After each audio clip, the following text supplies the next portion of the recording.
এক ব্যক্তি নাম লিওনার্ড রেভেনহিল আমার কাছে আধ্যাত্মিক পিতার মতো ছিলেন। সেই সময় ডেভিড উইলকারসনও ছিলেন। আমি কখনোই ভুলব না, কারণ আমি বিশ্বাস করি তিনি যা বলতেন কথাগুলো গভীর অর্থবহ ছিল। তিনি বলেছিলেন, পরিপক্কতা বাধ্যতা থেকে আসে, বয়সের অভিজ্ঞতা থেকে আসবে এমন নয়। এর অর্থ হচ্ছে আমি অনেক বয়স্ক অপরিপক্ক খ্রিস্টিয়ান দেখেছি এবং অনেক তরুণ পরিপক্ক খ্রিস্টিয়ান দেখেছি, তবে মূল অনুসরণীয় সর্বদা তাদের তাদের জীবনে যে কথা ঈশ্বর বলেছেন সেগুলোকে অনুসরণ করা, শাস্ত্রের অনুসরণ। আর এই কারণে আমি বলতে চাই, এটি মনে রাখা গুরুত্বপূর্ণ যে প্রভুর কাছে বাধ্যতার একটি সিদ্ধান্ত গ্রহণ করা, আমি আপনাকে বলছি, এটি অনেক বেশি শক্তিশালী এবং বেশি আধ্যাত্মিক বৃদ্ধি দেবে এখানে বসে হাজারটি প্রচার শোনার চেয়ে। বন্ধুরা, আপনি 100 প্রচার শুনতে পারেন, 1000 প্রচার শুনতে পারেন, কিন্তু আমি আপনাকে বলছি বৃদ্ধি কিসে আসে এবং পরিপক্কতা এটি শ্রবণে নয়, কিন্তু প্রভুর ইচ্ছা পালনে আসে। কারণ বাধ্যতা বিনা সত্যতা হল কেবলমাত্র কপটতা। আমাদের শুধু শুনলে হবে না, মানতে হবে। এজন্যই আমি মনে করি না যে আমাকে আলাদাভাবে বলতে হবে। আমি যখন প্রার্থনা করেছি এবং আমরা একটি ধারাবাহিকের মধ্যে আছি যার নাম বাইবেলীয় বিশ্ব দর্শন এ থেকে জেড পর্যন্ত, যেখানে আমরা বর্ণমালার 26টা অক্ষর নিয়ে কাজ করছি। এর লক্ষ্য হচ্ছে বাইবেলীয় সংজ্ঞাগুলোকে পুনরায় বের করে পুনরুদ্ধার করা, যা আপনার আত্মিক উন্নতিতে সহায়ক হবে। আপনি যদি সদ্য 2 সপ্তাহ আগে যিশুতে নতুন জীবন পেয়ে থাকেন অথবা 20 বছর ধরে, এটি মূলত বাইবেলীয় সংজ্ঞাগুলোকে পুনরুদ্ধার করার জন্য, যাতে মানুষ সঠিক তথ্য বলতে এবং স্থির করতে পারে। প্রতিটি অক্ষরই খুব গুরুত্বপূর্ণ। এ হলো প্রায়শ্চিত্ত, বি বাইবেল, সি হলো চার্চ, ডি হলো শিষ্যত্ব। আর যখন আমি প্রার্থনা করছিলাম এবং বোঝার চেষ্টা করছিলাম যে ঈশ্বর ও এর জন্য কি বলতে চান, এবং এবং বন্ধুরা, আমি আপনাদের বলছি, আমি জানতাম ঈশ্বর আমার হৃদয় কি বলছেন, আর আমি আপনাদের সাথে কথা বলতে চাই ও নিয়ে, যা হলো বাধ্যতা। এবং আমরা বাধ্যতার একটি অত্যন্ত গুরুত্বপূর্ণ বিষয় নিয়ে শুরু করতে যাচ্ছি। স্ট্যানলি জোন্স ছিলেন 20 শতাব্দীর একজন ভারতীয় মিশনারি এবং খ্রিস্টান দেশনায়ক। সত্যি বলতে তার সবচেয়ে কার্যকর কাজগুলোর বেশিরভাগই 40 ও 50-এর দশকে সম্পন্ন হয়েছিল। তিনি একটি ঘটনার কথা উল্লেখ করেন। যখন তিনি একটি বিমানে উঠতে যাচ্ছিলেন, তিনি বলেন, আমি অনুভব করলাম ঈশ্বর আমার সাথে কথা বলছেন এবং বললেন, ওই বিমানে উঠো না। পরে তিনি জানতে পারেন যে বিমানটিতে যেটাতে তিনি উঠতে যাচ্ছিলেন সেটি দুর্ঘটনার শিকার হয়ে কেউই বেঁচেছিলেন না। আর যখন তিনি তার এই অভিজ্ঞতা আরেকজন মিশনারির সাথে শেয়ার করলেন, আমি চাই আপনি বুঝতে পারবেন যে স্ট্যানলি জোন্স কি বলতে চেয়েছিলেন। যারা সেই দুর্ঘটনায় প্রাণ হারিয়েছিলেন তাদের প্রতি কোনো অসম্মান না করে, আমি চাই আপনি তার হৃদয়ের অনুভূতি শুনুন। অংশটি মিস করবেন না। স্ট্যানলি জোন্স, আমি এটি আপনাদের দেখাবো। তখন সেই অন্য মিশনারি তাকে বললেন, আপনি কি বলতে চান যে ঈশ্বর কেবল আপনাকেই বলেছিলেন ওই বিমানে না উঠতে? আর তখন স্ট্যানলি জোন্স বললেন, কখনোই না। তবে এটা সম্ভব যে আমি একমাত্র ব্যক্তি ছিলাম যে শুনেছিলাম। এটি খুবই গুরুত্বপূর্ণ, কারণ আমি বিশ্বাস করি ঈশ্বর সব সময় কথা বলেন। আর আমি চাই না যে শুধু শুনেই থেমে যাই, বরং যখন তিনি বলেন তা মেনে চলি। এখন ঈশ্বর কথা বলেন, নিশ্চিত করুন যে আপনি বুঝতে পারছেন। ঈশ্বর সব সময় তার বাক্যের মাধ্যমে কথা বলেন। তিনি তার দাসদের মাধ্যমে কথা বলেন, তিনি বিধানের মাধ্যমে কথা বলেন। এমন কিছু ঘটতে পারে যা ঈশ্বর শুরু করেন এবং একত্রিত করতে শুরু করেন। তার কাজ, তিনি তিনি কথা বলতে শুরু করবেন তার পবিত্র আত্মার মাধ্যমে। অনেক সময় আমি জানি আমি ঈশ্বরের কণ্ঠস্বর শুনতে মিস করেছি, কারণ আমি মনোযোগ দিইনি বা বিভ্রান্ত ছিলাম। এটি দারুণ যে বাধ্যতা শব্দটি নিয়ে আমি একটা আলোচনা করছি। এটি ল্যাটিন শব্দ থেকে এসেছে, যার অর্থ হচ্ছে প্রকৃতপক্ষে গভীর মনোযোগ দেওয়া। এটি হলো শোনা এবং যা বলা হচ্ছে তা মনোযোগ সহকারে বোঝা। তবে আরেকটি বিষয় অত্যন্ত আকর্ষণীয়, ল্যাটিন ভাষায় শ্রবণ না করা, অর্থাৎ শুনতে না পাওয়া। শব্দটি থেকে আমরা পাই অ্যাবসার্ড বা অ্যাবসার্ডাস শব্দটি।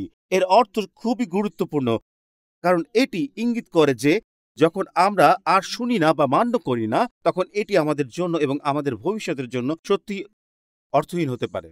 দেখুন, যখন ঈশ্বর কথা বলেন, আমরা জানি প্রকৃতপক্ষে দুটি বিকল্পই থাকে। যখন ঈশ্বর কথা বলেন, আপনার সামনে দুটি পথ থাকে। এটি হলো আজ্ঞা পালন বা অবাধ্যতা। এটাই মূলত আমাদের সামনে থাকে। যদি আপনি আজ্ঞা পালন না করেন, তবে সেটি অবাধ্যতা। আর আর এ কারণেই যখন আমি একজন মহান ঈশ্বরের নারীর কথা ভাবি, যিনি যিনি যিনি আমাদের জন্য কথা বলেছেন, এমনকি Detroit youth with a mission থেকে আসা এবং মাত্র কয়েক বছর আগে প্রভুর কাছে চলে যাওয়া একজন নারী ছিলেন যার নাম ছিল জয় ডওসন, এবং তিনি কথা বলেছিলেন। তিনি বলেন, যখন আপনি অমান্য করার পথ বেছে নেন তখন ঈশ্বরকে অমান্য করা মানে তাকে বলা যে বাধ্যতার সঙ্গে আসা সমস্ত আশীর্বাদ আটকে রাখো। তারপর তিনি বলেন, এটি শুধু মূর্খতাই নয়, এটি পাগলামি। যখন আপনি বুঝতে পারেন যে ঈশ্বর আমাদের হ্যাঁ বলার মাধ্যমে কত কিছু করতে চান। গায়ক দল যখন প্রথম গানটি গাইছিল হ্যাঁ প্রভু আমার বাকি দিনগুলোর জন্য, এটি আমার হৃদয়ে গভীরভাবে কম্পিত করেছে। আমি চাই এটি আমার হৃদয়ের আকুলতা হয়ে উঠুক। দেখুন, যখন ঈশ্বরের অনুগ্রহ আমাদের অবস্থানকে অবদ্ধতা থেকে মুক্তি দিয়ে পরিবর্তন করে, আমি বিশ্বাস করি আমরা পবিত্র আত্মার মাধ্যমে ঈশ্বরকে মান্য করার ক্ষমতা লাভ করি, আর আত্মার দ্বারা আমাদের হ্যাঁ বলার শক্তি দেওয়া হয়। এটি আমাদের ইচ্ছা শক্তি থেকে নয়, বরং আমাদের ভিতরে থাকা ঈশ্বরের শক্তি থেকে আসে। আর বন্ধুরা, সৎভাবে বলি, বাধ্যতা অনেক সময় অসুবিধাজনক হতে পারে। কখনো কখনো বাধ্যতা একাকিত্ব বয়ে আনে, এবং এমনও হয় যে বাধ্যতা কঠিন হয়ে পড়ে। কিন্তু এখানে একটি সুসংবাদ আছে। বাধ্যতা সবসময় ঈশ্বরের এবং স্বর্গের দৃষ্টি আকর্ষণ করে। ঈশ্বর শোনেন, আপনি যেই হন না কেন। এটি হতে পারে এতটাই সাধারণ যে স্কুলের ক্যাফেটেরিয়ায় নিজের খাবারের জন্য প্রার্থনা করা বা খাবারের উপর আশীর্বাদ করা। আপনি হতে পারেন একজন ক্রীড়াবিদ, উচ্চ বিদ্যালয় থেকে কলেজ বা পেশাদার ক্রীড়া জগতে অংশগ্রহণকারী।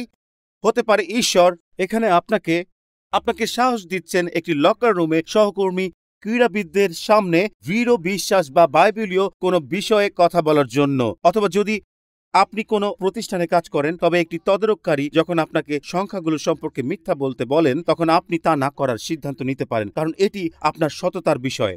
আমি ভালোবাসি যে লেখক A.W. টোজার বলেছিলেন, খ্রিস্টের প্রকৃত অনুসারী কখনো জিজ্ঞাসা করবে না আমি যদি এই সত্য গ্রহণ করি তবে এর মূল্য কি হবে, বরং সে বলবে এটি সত্য।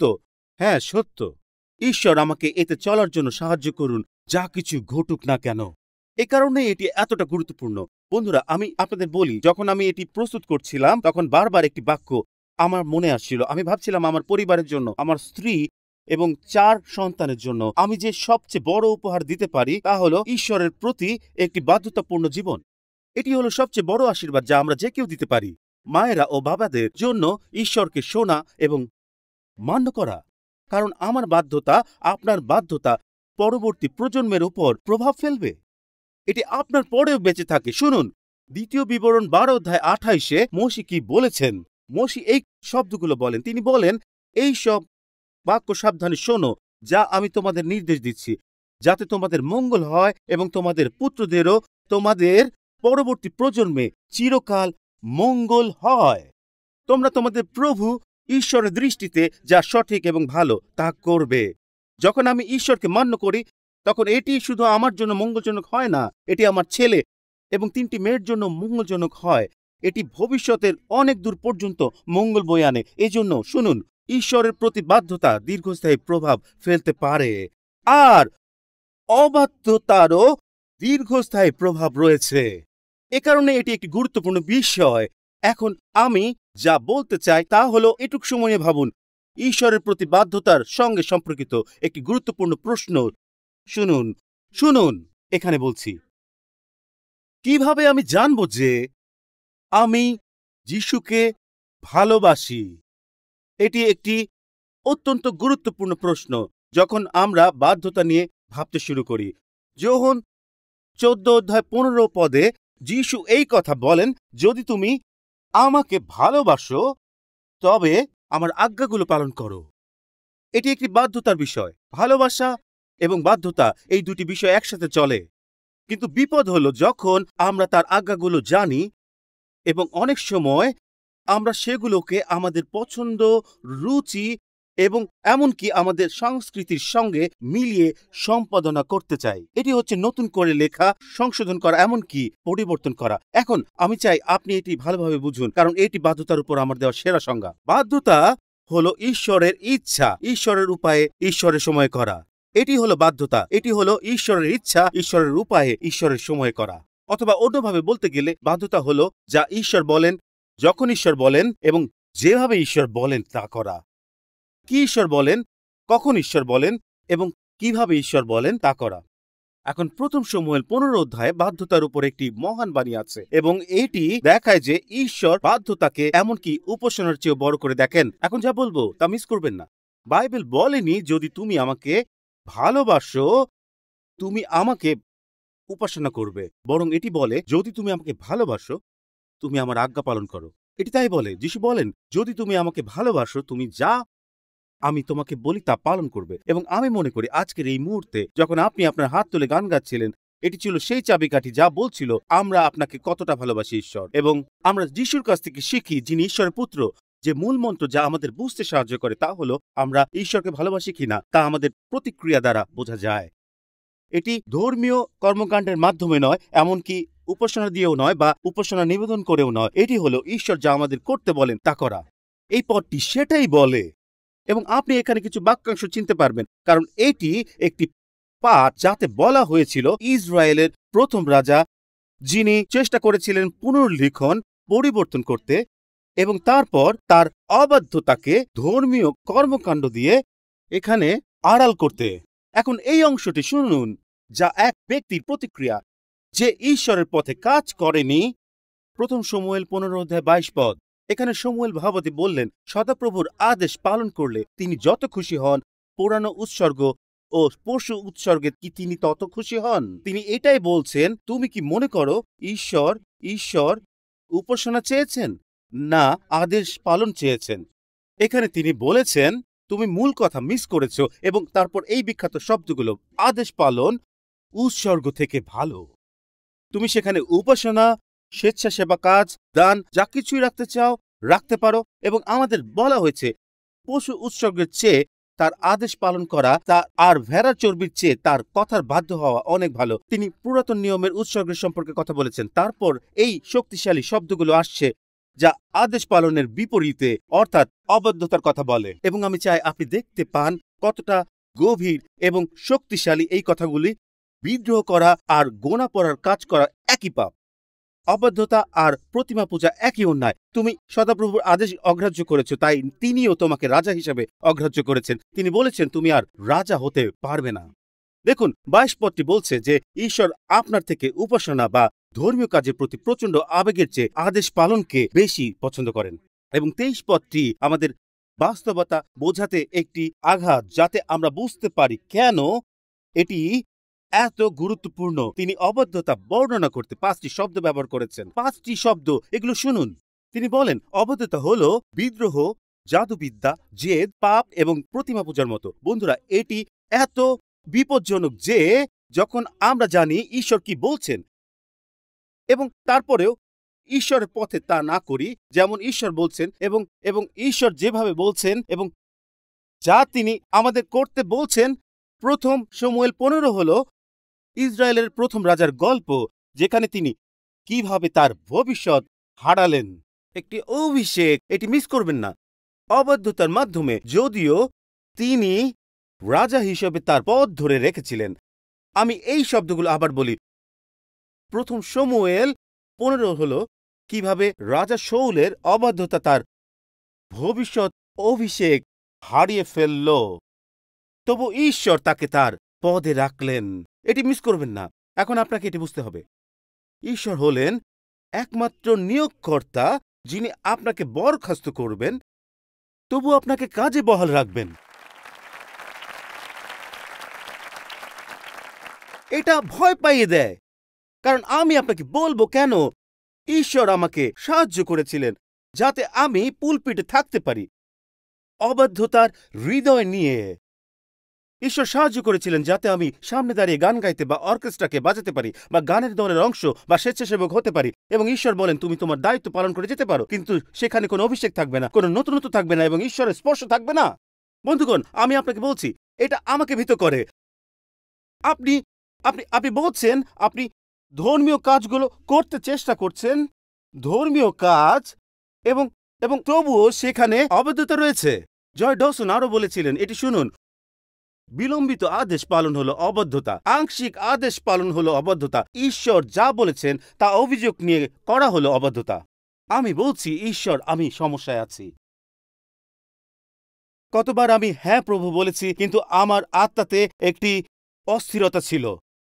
বিলম্বিত আদেশ পালন হলো অবাধ্যতা। গীতসংহিতা ১১৯ অধ্যায় ৬০ পদ। দাউদ বলছেন, আমি তাড়াতাড়ি করেছি এবং বিলম্ব করিনি তোমার আদেশ পালন করতে। অভিযোগ সহ আদেশ পালন অবাধ্যতা। দ্বিতীয় বিবরণ ২৮ অধ্যায় ৪৫ এবং ৪৭ খেয়াল করি। এইসব অভিশাপ তোমাদের উপর নেমে আসবে, তোমরা তোমাদের ঈশ্বর সদাপ্রভু বাধ্য না হওয়ার দরুন এবং তিনি যেসব আদেশ ও নিয়ম দিয়েছেন তা পালন না করবার দরুন এইসব অভিশাপ তোমাদের পিছনে তাড়া করে আসবে ও তোমাদের ধরে ফেলবে এবং শেষ পর্যন্ত তোমরা ধ্বংস হয়ে যাবে। শুনুন, এটি এই সমস্ত তোমাদের ও তোমাদের বংশধরদের কাছে চিরকাল আশ্চর্য চিহ্ন এবং আশ্চর্য কাজ হিসেবে থাকবে, যেহেতু তোমাদের সমৃদ্ধির সময় তোমরা আনন্দের সঙ্গে ঈশ্বর সদাপ্রভু সেবা করনি। ও ঈশ্বর! আর শেষ পর্যন্ত আংশিক আনুগত্য। এটাই প্রথম শমূয়েল ১৫ অধ্যায়ের সেই অংশ যা আমি আপনাদের পড়ে শোনাতে চাই। আমি কখনো কখনো ভুলে যাই যে আনুগত্য শুধু আমার পরিবারের জন্য নয়, বরং তাদের ভবিষ্যতের জন্যও। এটি সর্বপ্রথমে ঈশ্বরকে সম্মান জানানো। তবে সত্যি কিছু মানুষের জীবনও ঝুঁকিতে থাকতে পারে যদি আপনি আদেশ পালন না করেন। রবিবার সকাল সবসময় আমার জন্য একটি বিশেষ সময়। আমি বলবো কেন? যখন আমি আপনাদের জন্য প্রার্থনা করছি এবং প্রার্থনা করছি যে ঈশ্বর আমাদের কাছে এই দুপুর ১টার উপাসনায় কথা বলুন। এটি এমন একটি সময় যখন আমি আমার ফোন নিজের কাছে রাখি, কারণ ঈশ্বর যখন আমার মনে কিছু মানুষের নাম দেন আমি তাদের টেক্সট করি। ঈশ্বর শুধু নিউ ইয়র্ক নয়, দেশের বিভিন্ন প্রান্তের কিছু পালকের কথা আমার হৃদয় স্থাপন করেন। আমি তাদের টেক্সট করে বলি, ঈশ্বর আপনাকে আমার মনে দিয়েছেন, আমি আপনার জন্য প্রার্থনা করছি যে ঈশ্বর এই মুহূর্তে আপনাকে স্পর্শ করুন। আর আমি প্রতিবার একই ব্যক্তিদের কাছে টেক্সট করি না বা একই তালিকা ধরে যাই না। আমি পবিত্র আত্মাকে আমাকে পরিচালনা করতে দিই।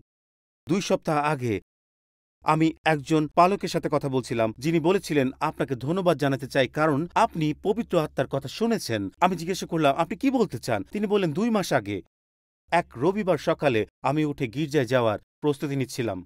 তিনি আমাকে এটি বলেছিলেন, আমি নিজেই শুনেছিলাম। তিনি বললেন, আমি ঘুম থেকে উঠছিলাম, আমার শরীর আমাকে বাধা দিচ্ছিল এবং আমি প্রচণ্ড যন্ত্রণা অনুভব করছিলাম। তিনি বললেন, আমি অনুভব করছিলাম যে আমার মন ভারাক্রান্ত, আমার আধ্যাত্মিক জীবনের প্রতিটি দিকেই কিছু একটা সমস্যা ছিল। এবং তিনি বললেন, আমি জানতাম আমাকে গির্জায় যেতে হবে, নেতৃত্ব দিতে হবে, উপদেশ দিতে হবে, কিন্তু তিনি বললেন আমি আর এটি করতে পারছিলাম না। তিনি বললেন আমি শেষ হয়ে গিয়েছিলাম। এবং তিনি আমাকে যা বলেছেন তা হলো, আমি প্রভুর কাছে বললাম আমি শেষ। এটা ছিল অনেকটা এলিয়র প্রার্থনার মতো। তিনি বললেন, আমার জীবন গ্রহণ করুন।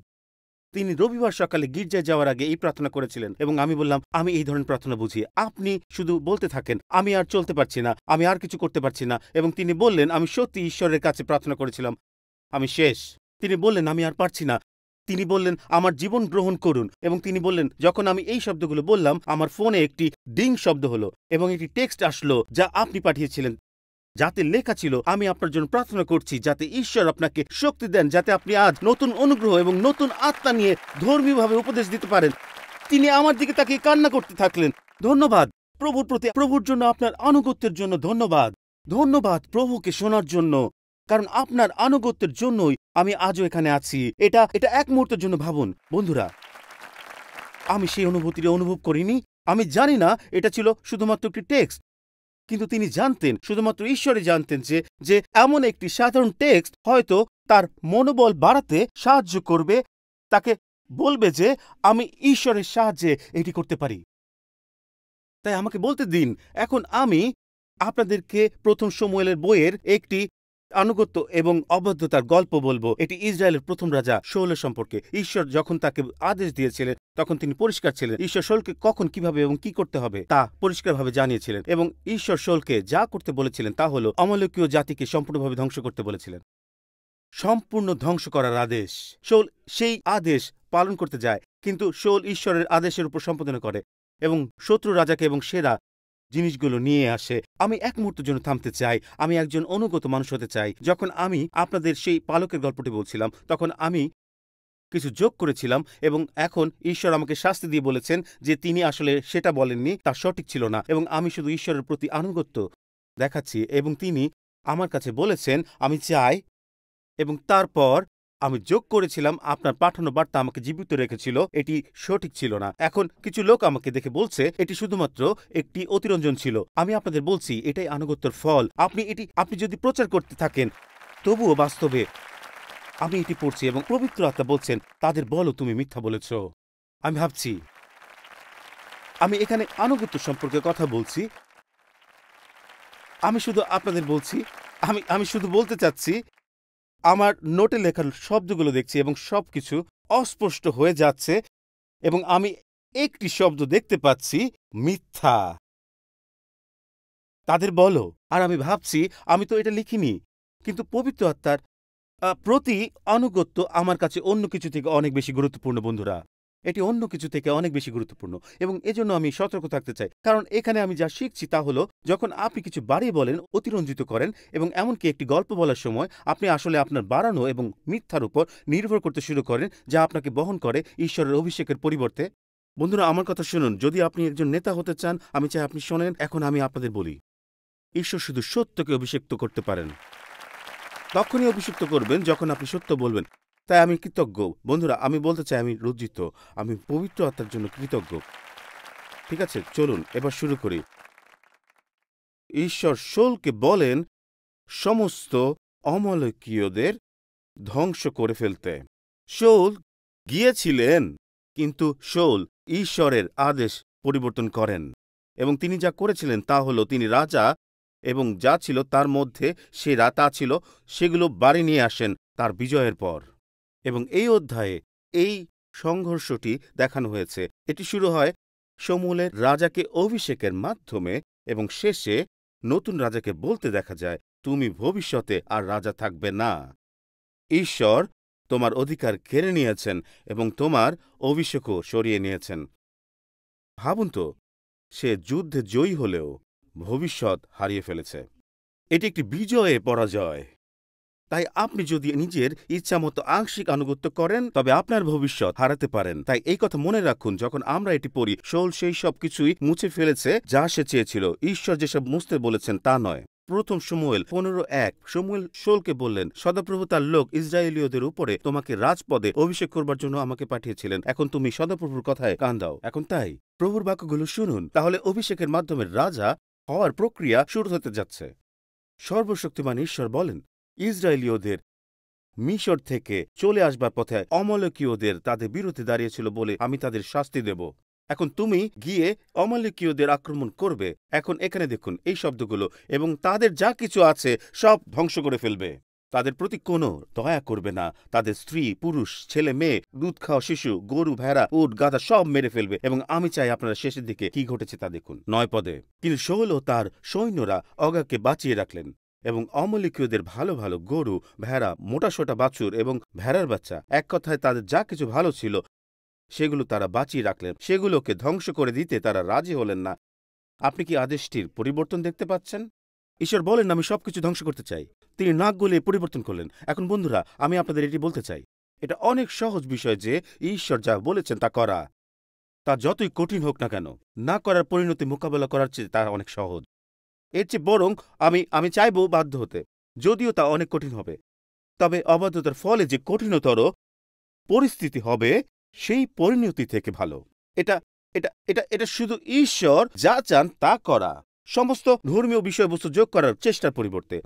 আমি মার্ক টোয়েনের গল্পটি নিয়ে ভাবছিলাম। মহান আমেরিকান লেখক, তিনি বলেন, এক নিষ্ঠুর ব্যবসায়ী মার্ক টোয়েনের কাছে এসেছিল, যিনি ঈশ্বরে বিশ্বাস করতেন, এবং সে মার্ক টোয়েনকে বলেছিল মৃত্যুর আগে, এটাই ছিল সেই নিষ্ঠুর প্রতারণামূলক ব্যবসায়ীর কথা, মৃত্যুর আগে আমি পবিত্র ভূমিতে তীর্থযাত্রা করতে যাব।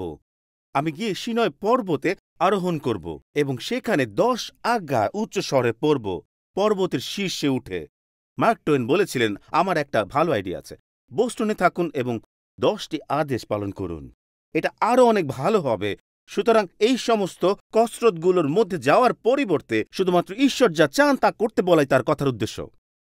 এখন যে বাকি গল্পটি আমি যা আপনাদের সামনে কিছুক্ষণের মধ্যে পড়তে যাচ্ছি, তা আমাকে অত্যন্ত ভীত করে। এটা সেই অংশ যা আমি আজকের জন্য প্রার্থনা করার সময় অনুভব করেছি, এবং এই অংশটি পৃষ্ঠা থেকে উঠে এসেছে।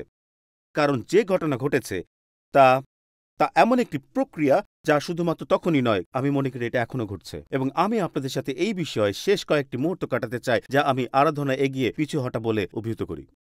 আরাধনা এগিয়ে পিছু হটা, এবং আপনি এটি কিছুক্ষণের মধ্যে দেখবেন। প্রথমত, তাই আপনাদের এটি মনে রাখতে হবে, ঈশ্বর বলেছেন, আমি চাই তুমি সম্পূর্ণভাবে ধ্বংস করো। শৌল রাজাকে নিয়ে আসে সাথে সেরা জিনিস। এখন এখানে কি ঘটে? যখন শমূয়েল শৌলের কাছে আসেন, তাকে অভিযোগ করেন, এবং এরপর কি ঘটেছিল দয়া করে 13 পদ দেখুন। শমূয়েল শৌলের কাছে এসেছিলেন, এবং শমূয়েলের কিছু বলার আগেই এখানে ধর্মীয় কথোপকথনটি দেখুন। প্রভু তোমাকে আশীর্বাদ করুন। আমি তার আদেশ পালন করেছি। সে শাউলকে একটি সুযোগও দেয়নি, বরং সে যেন প্রায় একটা বিভ্রান্তি সৃষ্টি করতে চাইছিল, যেন বোঝাতে চাইছিল তুমি কিছু জিজ্ঞাসা করার আগে আমি হালেলুয়া বলছি। তুমিও তাই বলো, আমাকে যা করতে বলা হয়েছিল তা শেষ করেছি। তাহলে চলুন পরবর্তী বিষয়ে যাই এবং যা শমূয়েল বলে তা শুনি। তা বললেন, তবে ভেড়ার ডাক আমার কানে আসছে কেন? গরুর ডাকই বা আমি শুনতে পাচ্ছি কেন? পাপ সর্বদাই আপনার পরিচয় ফাঁস করে দেবে। আমি বলছি, যদি আপনি অবাধ্য হন, বেশি সময় লাগবে না, এটা প্রকাশ পাবে। আমি শুধু আপনাকে বলছি, এমনকি আমি শুনেছি, আমি প্রথম উপাসনায় এটা বলিনি, কিন্তু আমি একবার কারো কাছ থেকে এটি শুনেছিলাম যে যখন কেউ, এমনকি আপনি অবাধ্যতা আর পাপে জীবনযাপন করেন, আপনি তা জানার আগেই যে তা কিসের মধ্যে তারা ডুবে আছে তা তাদের মনোভাবেই ধরা পড়ে। এটাই সেই ভেড়ার দেয়ার ডাক, আর এটাই গরুর হাম্বা ডাক। আপনি তা তাদের কথার সুরে শুনতে পাবেন, আপনি তা তাদের বিদ্রূপের মধ্যে শুনতে পাবেন, আপনি তা তাদের কথার ধরনেই শুনতে পাবেন। আগেই যে তারা কি করেছে তা আপনি বুঝে যাবেন। এটি সেখানে থাকে, একটি ভেড়ার ডাক রয়েছে, এবং আপনি ভাবছেন, 1 মিনিট, এখানে কিছু একটা ঘটছে যা ঠিক শোনাচ্ছে না। শাউল বললেন, তারা সেগুলো অমালেকীয়দের কাছ থেকে নিয়ে এসেছে। তিনি শমূয়েলের প্রশ্নের জবাব দিলেন, আপনার ঈশ্বর সদাপ্রভুর উদ্দেশ্যে উৎসর্গ করবার জন্য সৈন্যরা ভালো ভালো গরু ও ভেড়া রেখে দিয়েছে, তবে বাকি সবকিছু আমরা একেবারে শেষ করে দিয়েছি। এখন তিনি এই কাজ ঢাকার চেষ্টা করছেন। তিনি বলছেন, আমরা এগুলো যিশুর উদ্দেশ্যে বলি দেওয়ার জন্য রেখেছি।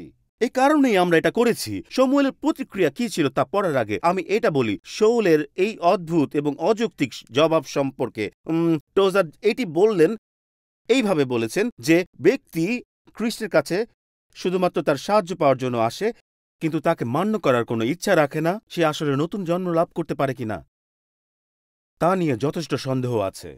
আমরা তার সাহায্য চাই, আমরা চাই তিনি সব ঠিক করে দেন, কিন্তু তাকে মান্য করার কোনো ইচ্ছা আমাদের নেই। শুনুন তিনি কি বলেন। সদাপ্রভুই তোমাকে ইসরায়েল দেশের উপরে রাজা হিসেবে অভিষেক করেছেন। তিনি তোমাকে একটা কাজে পাঠিয়েছেন এবং বলেছেন তুমি গিয়ে সেই পাপীদের অর্থাৎ অমালিকদের একেবারে শেষ করে ফেলবে। তারা একেবারে শেষ না হওয়া পর্যন্ত তাদের সঙ্গে যুদ্ধ করবে। তুমি সদাপ্রভুর আদেশ পালন করনি কেন তুমি লুটের জিনিসের উপর ঝাঁপিয়ে পড়লে এবং সদাপ্রভুর চোখে যা খারাপ তাই করলে? বন্ধুরা, এটি হচ্ছে, তখন শাউল শমূয়েলকে বলল, আমি সদাপ্রভুর আদেশ পালন করেছি। এটি হচ্ছে প্রতারণা, এবং যে কাজে সদাপ্রভু আমাকে পাঠিয়েছিলেন আমি সেই কাজ করেছি এবং তাদের রাজা অগাগকে ধরে নিয়ে এসেছি। অমালিকীয়দের একেবারে শেষ করে দেয়া পুরো সত্য ছিল না, কিন্তু সৈন্যরা কিছু অবশিষ্ট ভেড়া এবং গরুর মধ্য থেকে বাছাই করে কিছু যুদ্ধের পুরস্কার হিসেবে নিয়ে এসেছে। এখন সে দোষ দিচ্ছে জনগণের উপর। সেই দায়িত্বে ছিল যেন তারা তা গিলগলে তোমার প্রভু ঈশ্বরের জন্য উৎসর্গ করতে পারে। আর তারপর সে বিখ্যাত কথা শমূয়েল বললেন, প্রভু কি পুড়িয়ে দেওয়া উৎসর্গ এবং বলির চেয়ে তার বাক্য মেনে চলায় বেশি আনন্দ পান না? তুমি এমন কিছু উৎসর্গ করছো যা ঈশ্বর বলেছিলেন, আমি এই জাতীয় উৎসর্গ চাই না, আমি এটি তোমাদের ধর্মীয় আচার অনুষ্ঠানে চাই না, আমি এটি তোমাদের উপাসনায় চাই না। দেখো, আনুগত্য উৎসর্গের চেয়ে উত্তম, আর মনোযোগ দেওয়া ভেড়ার চর্বির চেয়ে শ্রেয়। তারপর তিনি বলেন, বিদ্রোহ করা আর জাদুবিদ্যার কাজ করা একই পাপ, অবাধ্যতা আর প্রতিমা পূজা একই অন্যায়। যেহেতু তুমি অগ্রাহ্য করেছ, যেহেতু তুমি সদাপ্রভুর আদেশ অগ্রাহ্য করেছ, তাই তিনিও তোমাকে রাজা হিসাবে অগ্রাহ্য করেছেন। এখন বন্ধুরা, আমি চাই আপনারা বুঝুন, এটা নিশ্চয়ই শাউলকে ভয় পাইয়ে দিয়েছিল, কারণ এরপর যে কথা তার মুখ দিয়ে বের হয়েছিল তা ছিল, দেখুন 24তম পদে, তখন শাউল শমূয়েলকে বলল, যখন সে এই কথা শুনল, পরবর্তী 3টি শব্দ কি? আমি পাপ করেছি। বন্ধুরা, যা আমাকে ভাবায় যে আগে হয়তো সে মিথ্যা বলেছিল, কারণ এখন সে উপলব্ধি করল আমি পাপ করেছি। এই স্বীকারোক্তি আসলে এই সত্যের সাথে যুক্ত যে সে আর রাজা থাকতে পারবে না। এভাবেই এটি যুক্ত ছিল।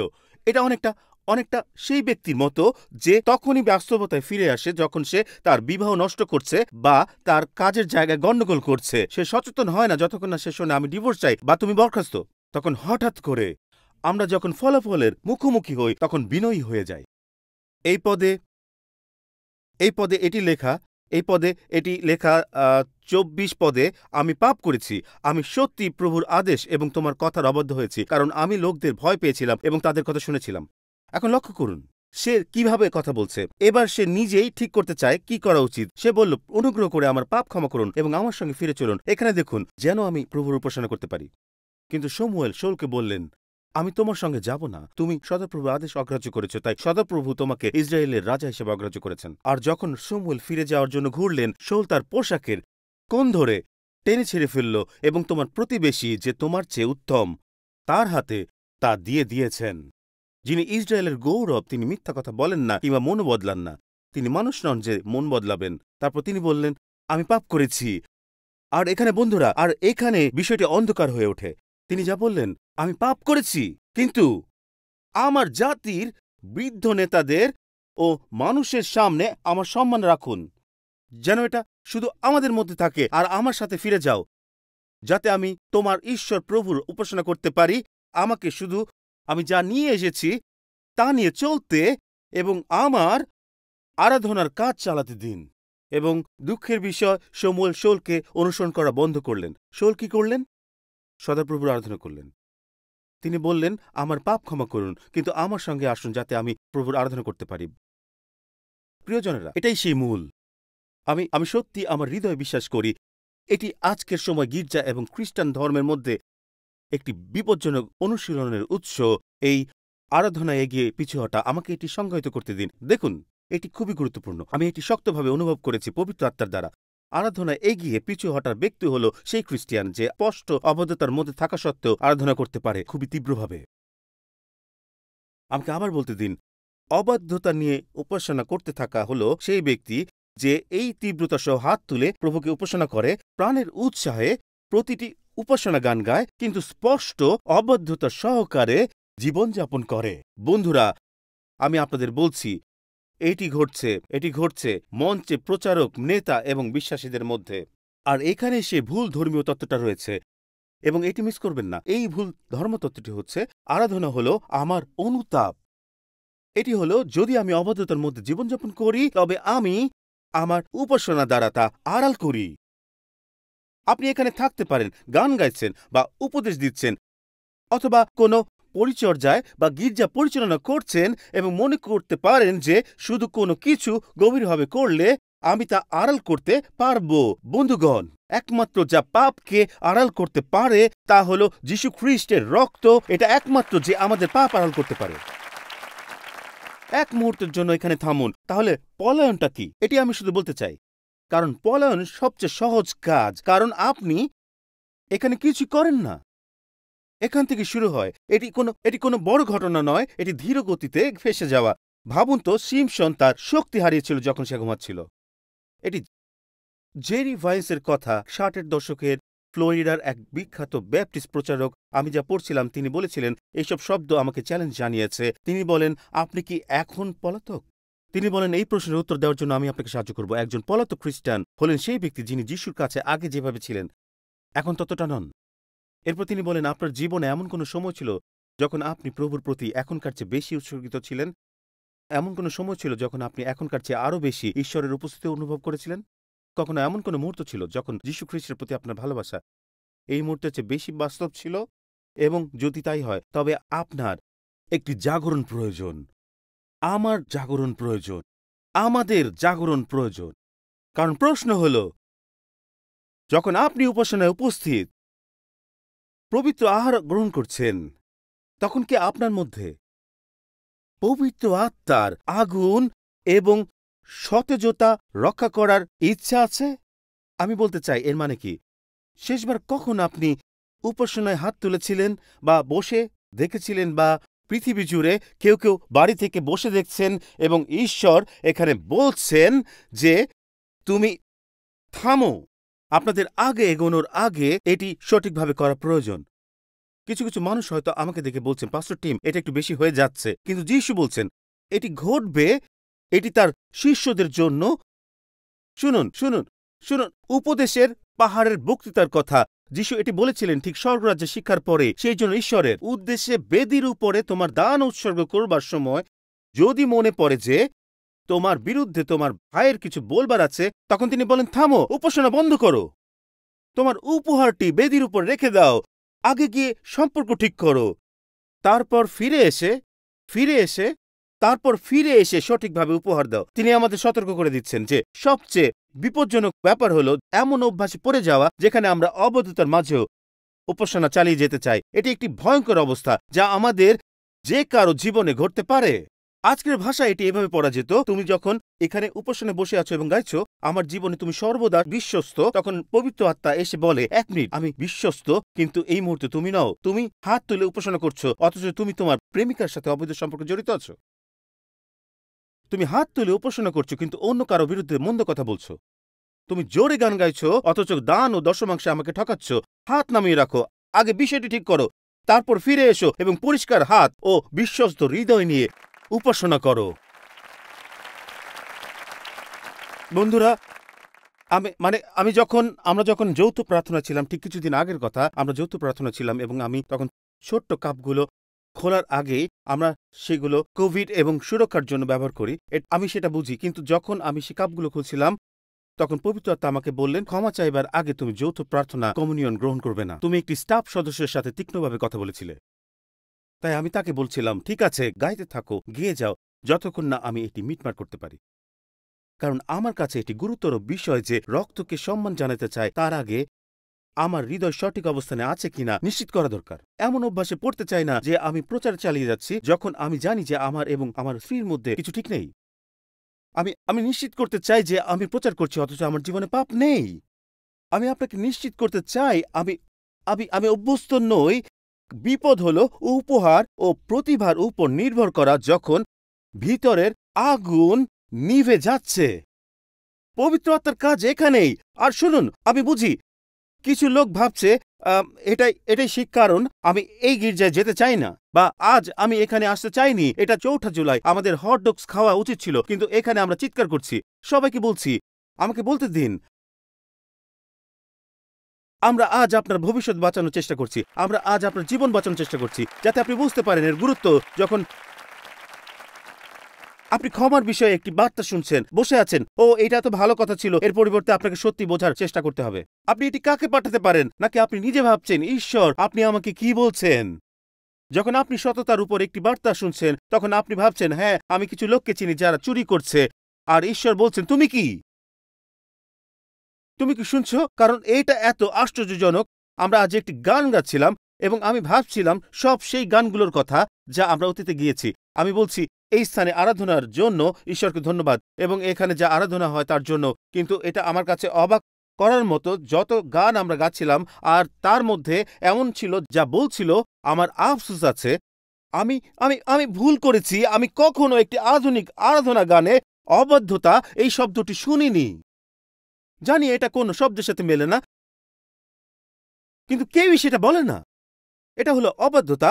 যদি আমি ঈশ্বরের কথা না মেনে চলি, তাহলে সেটা কোনো ঘাটতি বা ভুল নয়, সেটা অবাধ্যতা। আর আমার জন্য এখন একটু আধ্যাত্মিকভাবে বলছি, জানো কি রায়ান, যদি তুমি অবাধ্যতার সাথে কিছু মেলাতে চাও, তাহলে সেটা হলো অনুতাপ। তুমি হয়তো ভাবছো এটা আসলে মেলে না, না, কিন্তু এটা অবাধ্যতাকে ঠিক করে, এটি কাজ করে। আমাকে বলো, আজ রাতে শেষ যে গানটি তুমি শুনলে তা বলছিল আমি অবাধ্য ছিলাম।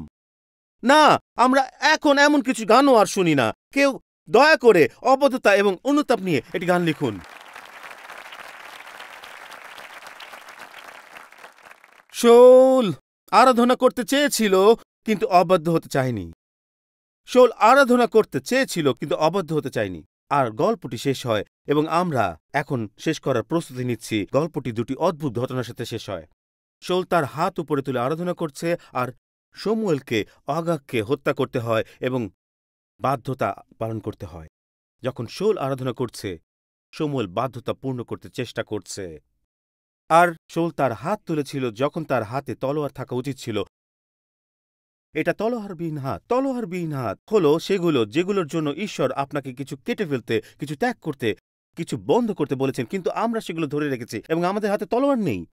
ঈশ্বর এটি আপনাকে ত্যাগ করতে বলেছেন।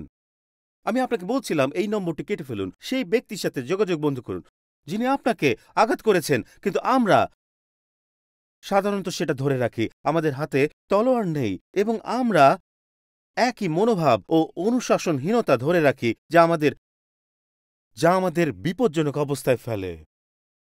শেষ করতে চাই, আমাদের ব্যান্ড আসবে, এবং কারণ শাউলের মৃত্যুর পর দাউদ রাজা হওয়ার আগে 2 শমূয়েল তার অধ্যায় 1-এ এখানে কিছু বিধ্বংসী ঘটনা ঘটে।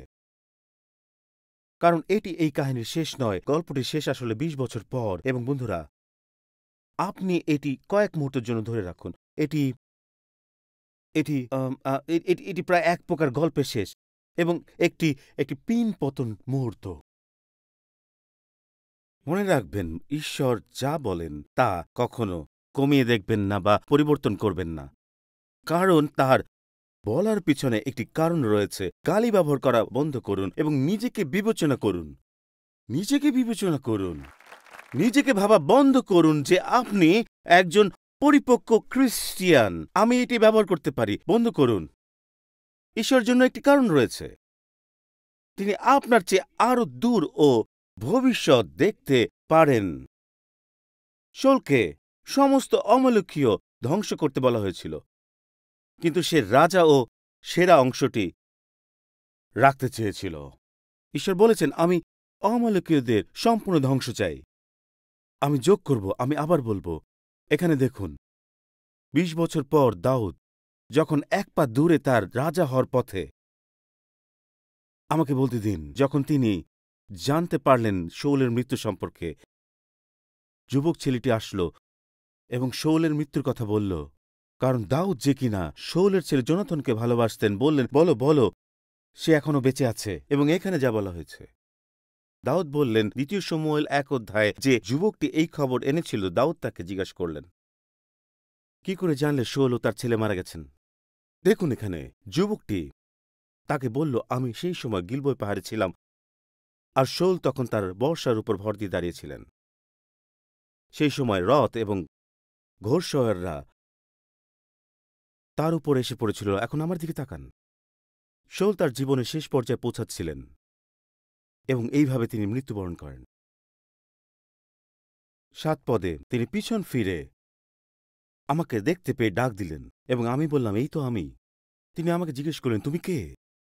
উত্তরে আমি বললাম, আমি একজন অমলেকীয়। আমি একজন অমলেকীয়।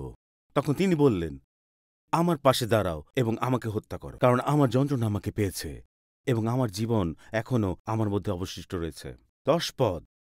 সুতরাং আমি তার পাশে দাঁড়ালাম এবং তাকে হত্যা করলাম। বন্ধুরা, শাউল সেই জিনিস দ্বারা মারা গেল যা তাকে ধ্বংস করতে বলা হয়েছিল। সে হত হয়েছিল। ঈশ্বর বলল, আমি চাই, আমি পেয়েছি এটি, আমি জানি কি ভালো, আমার এটি দরকার নেই। ঈশ্বর ২০ বছর পর্যন্ত ভবিষ্যৎ দেখেন এবং বলেন, তুমি যেটি জীবিত রেখেছিলে সেটিই শাউলকে মেরে ফেলো, যাকে সে এই বলে উদ্ধৃত করেছিলেন, অন্যতম সেরা। আমি অন্যতম সেরাকে রেখে দিচ্ছি। এটা অন্যতম, আমাকে দেখো, এটা আমার জন্য সেরা। এই সম্পর্ক, এইভাবে আমি আমার পরিচয় ঘোষণা করছি বা এসব কিছু, এবং আমরা এখনো এখানে আসিনি, এটা আমার জন্য সেরা। ও তাহলে ঈশ্বর যা বলেন তা সেরা নয়। তুমি আমার স্বাদ, পছন্দ এবং সংস্কৃতির উপর ভিত্তি করে এটি ঠিক করেছ যে কি সেরা। বন্ধুরা শুনুন, আমাকে ঈশ্বর যা বলেছেন তাতে আমি চলব, যা আমাদের বলেছেন তাও মেনে চলব। এবং এখানে আমরা শেষ করি।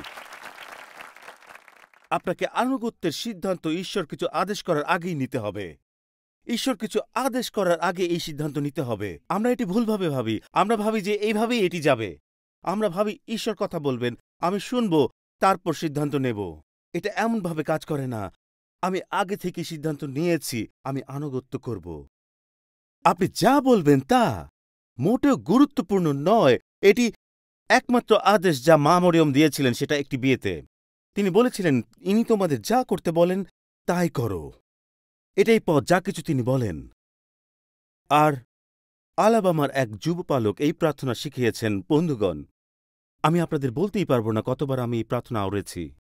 এটা এটা সম্পূর্ণ অজান্তে বেরিয়ে এলো। তিনি বলেছিলেন সেই দক্ষিণী উচ্চারণে, পালক টিম, এটা একটা প্রার্থনা। আমি বললাম ধন্যবাদ। তিনি এটি আমাকে প্রায় ১৫ বছর আগে দিয়েছিলেন এবং এখানে এটা প্রস্তুত। ক্যামেরাগুলো বের করুন, ফোনগুলো বের করুন। আমি বললাম, ক্যামেরা? আপনি ক্যামেরা বহন করেন না, ফোন বহন করেন। এখন আসুন, আমি আপনাদের প্রার্থনা শেখাবো।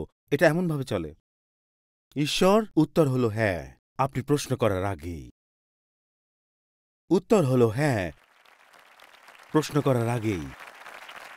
আসুন এখনই এই কথাটা তাকে ফিসফিস করে বলুন। ঈশ্বরের উত্তর হলো হ্যাঁ। আপনি প্রশ্ন করার আগেই, আপনি জিজ্ঞাসা করার আগেই। পিটার মার্শালকে বলা হতো অন্যতম শ্রেষ্ঠ যুক্তরাষ্ট্র সিনেটের চ্যাপলিন। তিনি ওয়াশিংটন ডিসি এর নিউ ইয়র্ক অ্যাভিনিউ প্রেসবিটেরিয়ান চার্চের পালক ছিলেন। তার প্রার্থনা জীবন এবং তার সাক্ষ্য প্রদান সত্যি কংগ্রেসে পবিত্র আত্মার উদ্দীপনা নিয়ে এসেছিল যখন তিনি সেখানে ছিলেন। আমি তার জীবনী পড়ছিলাম এবং তিনি বলেন তিনি পরিচর্যা এড়ানোর চেষ্টা করছিলেন। তিনি নৌবাহিনীতে যোগ দিতে চেয়েছিলেন, যদিও ঈশ্বর তাকে পরিচর্যায় ডেকেছিলেন তিনি অবদ্ধ হয়েছিলেন। ঈশ্বর তাকে পরিচর্যায় ডেকেছেন জেনেও তিনি নেভির নিয়োগ অফিসে যাওয়ার জন্য এগিয়ে গেলেন এবং পরীক্ষায় ফেল করলেন। তিনি হতাশ ছিলেন এবং একটি বৃষ্টির দিনে তিনি নিয়োগ অফিস থেকে বাড়ি ফিরছিলেন। এবং পিটার মার্শাল তার গল্পে বলেন তিনি অজানা এক পথ ধরে শর্টকাটে বাড়ি ফিরছিলেন, যা তার আগে কখনো যাননি। তিনি সেখানে হাঁটছিলেন, অল্প দেখতে পাচ্ছিলেন সামনে। তিনি বলছিলেন তিনি একটি কণ্ঠ শুনলেন, তার নাম ডাকল। তিনি যা শুনেছিলেন তা এই ছিল, তিনি বলেছিলেন যখন তার নাম শোনা গেল তিনি থেমে গিয়ে বলেন, কে এটা? তারপর তিনি আবার হাঁটতে শুরু করলেন, আবার শুনলেন পিটার, এবং তিনি বললেন, কে আমাকে ডাকছে? এবং শেষে তৃতীয়বার যখন তার নাম শুনলেন তখন তিনি জানলেন এটি ঈশ্বর তাকে ডাকছেন। পিটার মার্শাল বলেন, তৃতীয়বার ডাক শোনার পর আমি থেমে হাঁটু গেড়ে বসেছিলাম এবং প্রভু তুমি যা চাও তাতেই রাজি। আমি নেভিতে আর যাব না, আমাকে নিয়ে তুমি যা চাও করো। ঈশ্বর তাকে পরিচর্যায় ডেকেছিলেন, তুমি পালক হবে এবং কংগ্রেসে ঈশ্বরের উদ্দীপনা আনবে, তুমি ঈশ্বরের কাজকে বহন করবে। পিটার মার্শাল লিখেছিলেন, তিনি বলেছিলেন যখন তিনি উঠে দাঁড়ানোর চেষ্টা করছিলেন তখন তিনি হাতটি নিচে ঠেলে দিয়েছিলেন এবং কিছু ছিল না। তিনি বললেন যখন তিনি হাঁটু গেড়ে উঠে দাঁড়ানোর চেষ্টা করলেন তখন তিনি বুঝতে পারলেন তিনি একটি পাথরের খনির ধারে হাঁটু গেড়ে বসেছিলেন। তিনি বলেছিলেন যদি আমি আর এক পাও আগাতাম আমি মৃত্যুমুখে পতিত হতাম। যদি আমি ঈশ্বরকে না শুনতাম, সে বলল, কিন্তু যখন আমি হাঁটু গাড়লাম আর ধাক্কা দিয়ে নিজেকে উঠালাম সেখানে কিছুই ছিল না। আর আমি জানি যখন আমি ঈশ্বরের কাছে হ্যাঁ বললাম তিনি আমার ভবিষ্যৎ উদ্ধার করলেন। আমার ভবিষ্যৎ উদ্ধার করলেন। আমার সাথে দাঁড়িয়ে থাকুন, আমার সাথে দাঁড়িয়ে থাকুন। এটি হলো চ্যালেঞ্জ। আমি এটা নিয়ে খুব শক্তিশালী অনুভব করছি।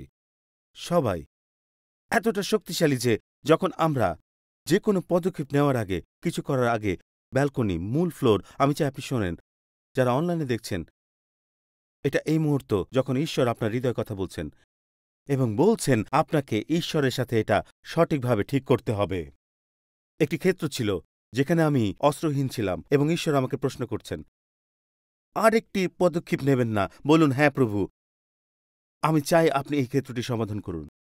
কে কে অনুভব করছেন ঈশ্বর আপনার জীবনের বিশেষ ক্ষেত্র নিয়ে কথা বলছেন? এগোন, সেটি সমাধান করুন, সেটি মোকাবেলা করুন, আপনার হাত উপরে তুলুন, উঁচু করে ধরুন। এটি যদি আপনার জন্য হয়, আমি বলি শুনুন, ব্যালকনি, মূল ফ্লোর, যখন আমরা এই গানটি গাইব, যদি ঈশ্বর আপনার হৃদয়ে কথা বলেন, আমি চাই আপনি আমার সাথে উঠে আসুন। আমরা বলবো, প্রভু এই স্থান হবে আমাদের আত্মসমর্পণের বেদি, আমরা আপনাকে বিশ্বাস করছি, আমরা এটি আপনাকে সঁপে দিচ্ছি। এই গানটি গাইব, ও বেদিতে আসুন, ব্যালকনি, মূল ফ্লোর। আপনি কি এখানে আসতে শুরু করবেন যখন আমরা একসাথে এই গানটি গাইতে শুরু করব এবং প্রভু যা করবেন তা বিশ্বাস করব? চলুন আমরা এই গানটি গাই, তারপর আমরা ফিরে এসে প্রার্থনা করব।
ধন্যবাদ যিশু। পাস্টার টিম আমাকে উপসনটি শেষ করার জন্য আহ্বান জানিয়েছিলেন। আমি চাই আপনি জানুন, এই বেদিতে আপনাদের সাথে আছি, আপনাদের মধ্যে যারা আরাধনা করার সময় সাড়া দিয়েছিলেন। এমনকি সকালের উপাসনাতেও অনুভব করেছি প্রভু বলেছেন, এই অ্যাপ ডিলিট করো এই অ্যাপ, এটি ভ্রান্তিজনক। এটাই আমি অনুভব করেছি, যা প্রভু আমাকে বলেছেন। আজ আমি আপনাদের সাথে এই বেদিতে তার প্রতি প্রতিক্রিয়া জানাচ্ছি। আপনি কি আজ তার কাছে আত্মসমর্পণের চিহ্ন হিসেবে আপনার হাত তুলবেন? আমরা প্রার্থনা শুরু করতে যাচ্ছি এবং যা কিছু প্রভু আমাদের সঁপে দিতে বলেছেন তা আমরা সঁপে দিব। প্রভু, আমরা এই বাক্যের জন্য তোমাকে ধন্যবাদ জানাই। কি শক্তিশালী আহ্বান, কি স্পষ্ট আহ্বান! প্রভু, কি স্পষ্ট আহ্বান! প্রভু যিশু, আমরা তোমার কাছে নিজেকে সমর্পণ করতে এসেছি। প্রভু, আমরা তোমার বাক্য শুনেছি, যা আজও আমাদের পায়ের জন্য প্রদীপ এবং আমাদের পথের আলো। ঈশ্বর, আমরা অনুরোধ করছি, তুমি আসো এবং সম্পূর্ণ নিয়ন্ত্রণ গ্রহণ করো। ঈশ্বর, তুমি সম্পূর্ণ নিয়ন্ত্রণ গ্রহণ করো। আমরা আত্মসমর্পণ করছি প্রভু। আমরা নিজেকে আত্মসমর্পণ করছি যিশু। আজ আমরা নিজেকে আত্মসমর্পণ করছি। ধন্যবাদ প্রভু। যাকে পুত্র মুক্ত করেছে সে সত্যি মুক্ত। প্রভু, আমরা অনুরোধ করছি, আপনি আমাদেরকে আপনার পবিত্র আত্মার শক্তি দিয়ে পূর্ণ করুন এবং আপনি প্রতিটি শিকল ভেঙে দিন যা আমাদের বাধা দিচ্ছে। প্রভু, আমরা অনুরোধ করছি যে আজ যে বাক্য আমরা শুনেছি তা আমাদের মনের নবীনীকরণ ঘটাবে। তিনি বলেছেন, এই দুনিয়ার সঙ্গে মিলিত হয়ে যেও না, বরং আপনার মনের নবীনীকরণের দ্বারা রূপান্তরিত হও। প্রভু, আপনার বাক্য আজ আমাদের মনের নবীনীকরণ করুক এবং সামনের দিনগুলোতে তোমার বাক্য এবং উপস্থিতির জন্য আমাদের তৃষ্ণা দিন, যাতে আমরা তোমাকে সবকিছুর চেয়ে বেশি ভালোবাসি। প্রভু, আমরা তোমার কাছে আজ আত্মসমর্পণ করছি। আমরা তোমার কাছে নিজেকে সঁপে দিচ্ছি। এখন চলুন আমাদের ঈশ্বরের সাথে কথা বলুন, তার সাথে কথা বলুন। অনলাইনে আপনি তার সাথে কথা বলুন। আজ যা বলতে চান তা বলুন। নিজেকে সমর্পণ করতে শুরু করুন। অবনত হন। যা কিছু তিনি আপনাকে আনুগত্য করতে বলেছেন তা সঁপে দিন। সমর্পিত হন আজ। হালেলুইয়া! প্রভু, তোমার কাছে সমর্পিত হই। তুমি যা কিছু চাও তুমি পেয়েছ। তুমি যা কিছু চাও আমরা বলি, হ্যাঁ প্রভু, হ্যাঁ, আপনার ইচ্ছায় এবং তোমার পথে। ও ঈশ্বর, ও কি পরিত্রাতা ঈশ্বর! তুমি আমাদের অন্ধকারে এবং ধ্বংসের দিকে চলতে দিতে দাওনি, বরং তুমি তোমার বাক্য পাঠিয়েছ আমাদের সুস্থ করতে। তুমি তোমার বাক্য পাঠিয়েছ আমাদের মুক্তি দিতে। তুমি তোমার বাক্য পাঠিয়েছ আমাদের পরিশুদ্ধ করতে। তোমার বাক্য পাঠিয়েছ আমাদের বদলে দিতে। তোমার বাক্য পাঠিয়েছ ঈশ্বর প্রভু আমাদের অন্ধকার থেকে তুলে নিতে, তোমার অসাধারণ আলোর মধ্যে, বিদ্রোহ থেকে আনুগত্যে। প্রভু, আমাদের তুলে নাও, আমাদের একগুঁয়েমি এবং জাদুবিদ্যা থেকে তুলে নাও। ঈশ্বর একমাত্র সত্য এবং জীবন্ত ঈশ্বর আরাধনা করতে। ঈশ্বর, আমরা স্বাধীনতার জন্য তোমাকে ধন্যবাদ জানাই। আমরা আজ মুক্তির জন্য তোমাকে ধন্যবাদ জানাই। এখন সামনে এগিয়ে যাওয়ার পথ দেখতে পারার জন্য আমরা তোমাকে ধন্যবাদ জানাই। ও ঈশ্বর, হালেলুইয়া, হালেলুইয়া! আমাদের পরবর্তী পদক্ষেপগুলো দেখতে পারার জন্য ঈশ্বর, কারণ আমরা প্রথম পদক্ষেপটি নিয়েছি। ও ঈশ্বর, তুমি যা আমাদের সবসময় করতে বলেছ তার জন্য ধন্যবাদ। ঈশ্বর, আমরা তোমাকে ধন্যবাদ জানাই। আমরা তোমাকে ধন্যবাদ জানাই। আজকের বাক্যের জন্য ধন্যবাদ জানাই। Hallelujah, hallelujah, hallelujah! তোমার নামের গৌরব। কেউ বলুন, তোমার নামের গৌরব। ও ঈশ্বর, তোমার নামের গৌরব। ধন্যবাদ যিশু, ধন্যবাদ ঈশ্বর, ধন্যবাদ প্রভু আমাদের ভালোবাসার জন্য। ধন্যবাদ ঈশ্বর আমাদের ছেড়ে না গিয়ে আমাদের এসে মুক্তি দেওয়ার এবং উদ্ধার করবার জন্য। হালেলুইয়া! ধন্যবাদ প্রভু যিশু। ধন্যবাদ নতুন দৃষ্টি, নতুন আবেগ, নতুন নির্দেশনার জন্য প্রভু। ধন্যবাদ যিশু। হালেলুইয়া! খোলা আকাশের জন্য ধন্যবাদ প্রভু। খোলা আকাশের জন্য ধন্যবাদ যিশুর নামে। Hallelujah, hallelujah! বন্ধুরা, এই উপাসনাটি শেষ করার আগে আমি আপনাকে একটি নতুন শুরু করবার সুযোগ দিতে চাই। হয়তো আমি পলাতক এবং ঈশ্বরের গৃহ থেকে দূরে সরে গিয়েছেন।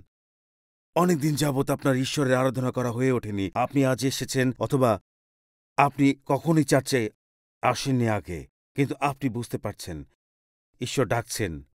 এটাই ছিল যা আপনাকে তার কাছে টেনেছিল। আপনি যদি বলেন, পাস্টর, এটি আমি নতুন শুরু চাই, একটি নতুন শুরু চাই। যিশু একে পুনর্জন্ম বলেছিলেন।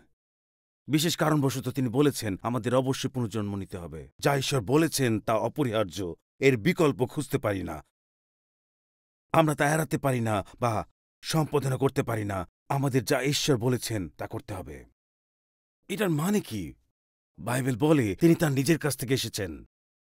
যোহনের সুসমাচার আছে, কিন্তু তারা তাকে অস্বীকার করেছিল। তবে যারা তাকে বিশ্বাস করে এবং গ্রহণ করে তাদেরকে ঈশ্বরের সন্তান হওয়ার অধিকার দেওয়া হয়েছে। তারা শারীরিকভাবে জন্ম দ্বারা নয়, মানুষের আবেগ বা পরিকল্পনা থেকে নয়, বরং ঈশ্বরের কাছ থেকে একটি নতুন জন্ম লাভ করেছে।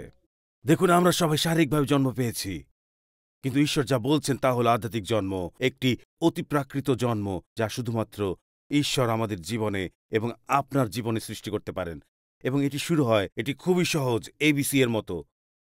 এ মানে স্বীকার করা। আপনাকে এবং আমাকে আমাদের পাপী হওয়া স্বীকার করতে হবে এবং যিশুর আমাদের জন্য আত্মত্যাগ গ্রহণ করতে হবে।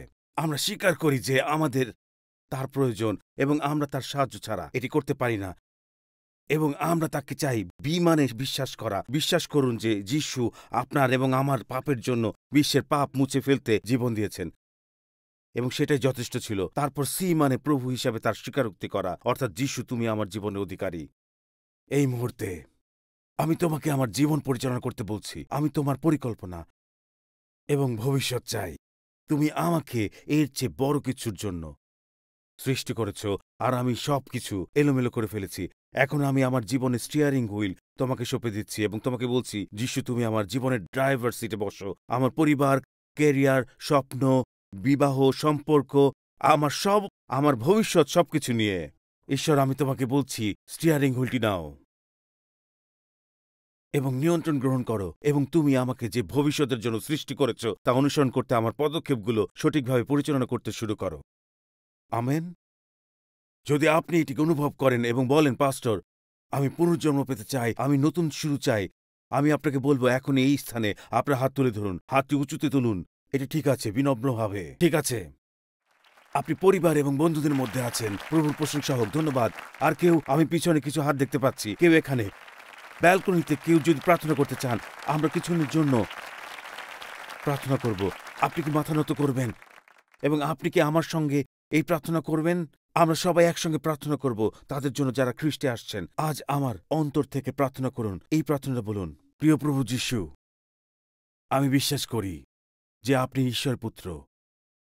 আমি বিশ্বাস করি যে আপনি ক্রুশে আমার পাপ, লজ্জা এবং দোষ গ্রহণ করেছেন, এবং এর জন্য আপনি মরেছেন। আপনি আমার জন্য নরকের মুখোমুখি হয়েছেন, যাতে আমাকে সেখানে যেতে না হয়। আপনি মৃত থেকে উঠেছেন আমাকে স্বর্গে একটি স্থান এবং পৃথিবীতে একটি উদ্দেশ্য এবং পিতার সাথে সম্পর্ক দেওয়ার জন্য। আজ প্রভু যিশু, আমি আমার পাপ থেকে ফিরে আসি এবং পুনর্জন্ম হতে চাই। এখন আমি আত্মবিশ্বাসের সঙ্গে ঘোষণা করি যে ঈশ্বর আমার পিতা, যিশু আমার মুক্তিদাতা, পবিত্র আত্মা আমার সাহায্যকারী, এবং এখন স্বর্গ আমার বাসস্থান। যিশুর নামে আমেন, আমেন, হালেলুয়া।